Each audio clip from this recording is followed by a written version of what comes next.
Hello. Hello. Um, Welcome to the Christy home interview. Please state your name and your character in this film. I'm Davius Espinal. I play Kurt, aka Brian, in the Christie home.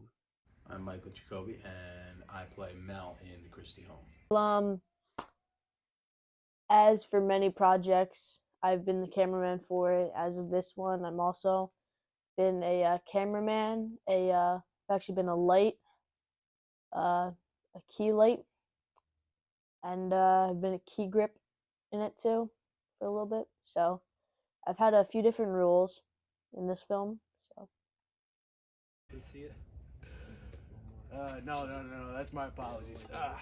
You can call me Brian. And then as he You can call me Mel. you go like that. And then you come for the handshake. Don't talk.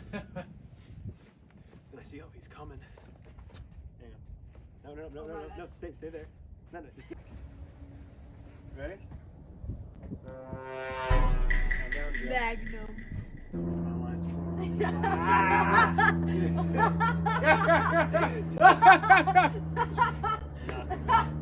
Let's go! This guy's It's not that funny. It's seriously not that funny. Okay.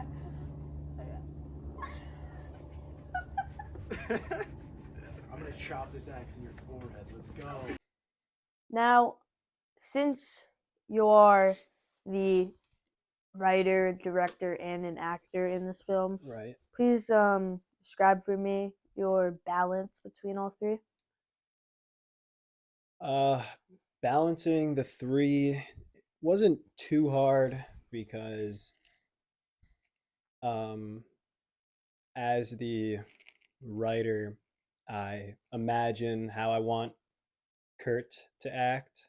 So that makes the acting for me easier because I already have been thinking about how I would want my character to act. And then when it came to Michael's character, Mel, I had something in my mind, and all I had to do was tell him about it once, and he got it. So he made my life easier, and balancing it when you have people who understand what you want to do, it's a million times easier than working with people who, try to do their own things and things like that. Michael has broken the gun. Now he has to try and fix it.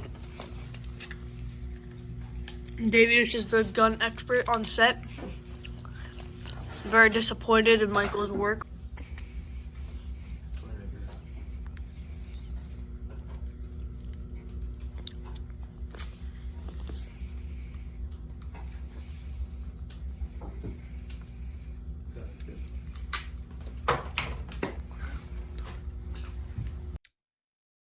Getting direction from Davius Espinal, what was that like, especially on a film of this scale? This is one of the biggest films in legacy history, and I really think that's something important going forward. So, Davies Espinal, he's a great director. So he really is really good at just working well with his coworkers. He's calm. He doesn't yell at you. He helps you improve, and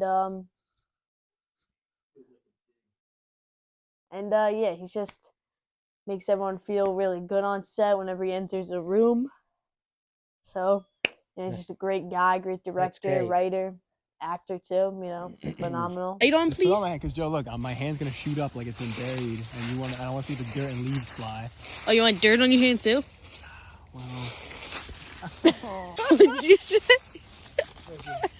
Do that. I'm panning down. On the move. Just keep. And action. this guy's saying action to BTS. Yeah. You're such a It's fake. supposed to be candid. Like some. All right, let's get some dirt on there. Oh God! Stop. Touching my neck. I don't like it. Just on my arm. No, please. Wait, I'll be behind the scenes of this. Can you describe for me how different it is going from, director to just actor? It's very different. I think in terms of the project that we're on, you get to approach it from kind of a different perspective. Being that you're not the writer, you're not the director, you are specifically an actor and you're just embodying that character. So I think that's one thing, and also another is just it was just a lot of fun to give a character a certain amount of time. And I think with this character, Mel, he was one of the best people to give that opportunity to. So it was a lot of fun to dive right into it. Who would you say is the biggest troublemaker and disruptor on set? The biggest troublemaker on set. Well, it's hard to say because everyone has their flaws, I guess, on set. I mean, I can give you something that everyone does. I don't know if someone's the worst. So I'll start with our wonderful camera boy, Joe. He sometimes he can get distracted on set, but we don't blame him. He's a little kid experiencing the world. As I've been told, he's also your only cameraman.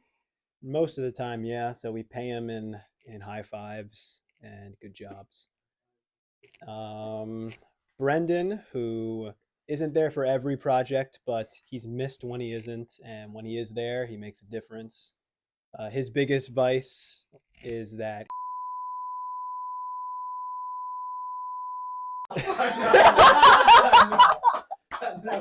No, we're keeping it. Michael, where do I even begin? Michael's a bit of a diva on set.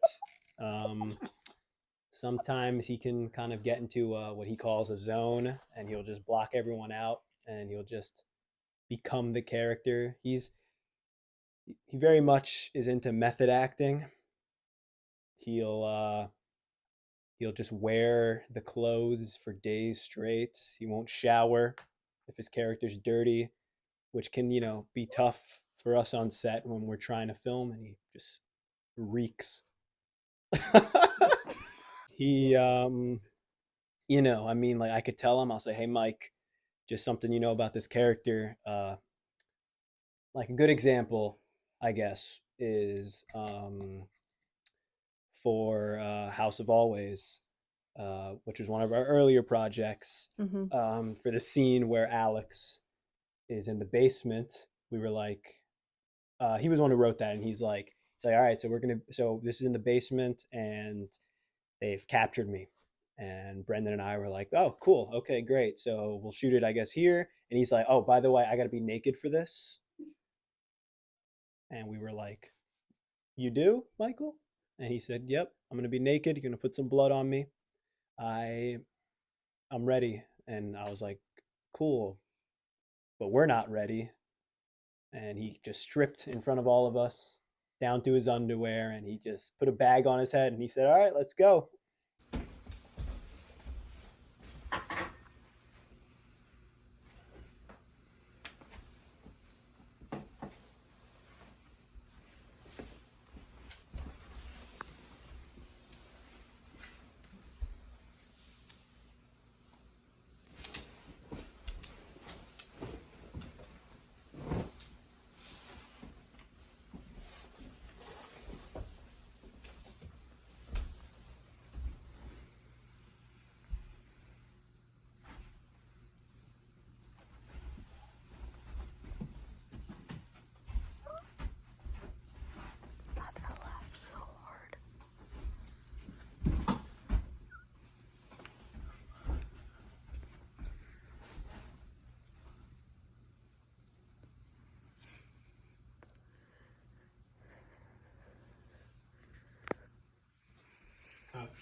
As a lot of fans know, your first short film, Loop, and if you're, a really good fan, OG fan, you've known since all the way back since The Hunt, The Wanted Orb.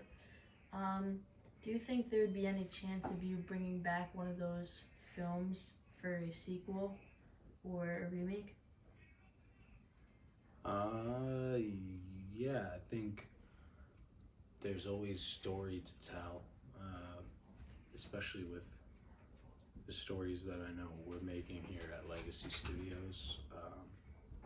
I know that we love to tell stories, but with the stories that we tell, we have the intention to continue to tell those stories in the future. We want to go back and build off of what we already told, and I think that's cool. But on the other hand, I'm not the biggest fan of continuing stories at this point. But I'd say best chance out of all those would be a loop sequel, if anything. So, for your final question, there's been reportedly, by a very reliable source of mine, that there once was I guess you could say Star Wars project in the works in your early days. Who told you about that? Um, How do you? This is over. Nah, it's done. Nope. wait, will that ever?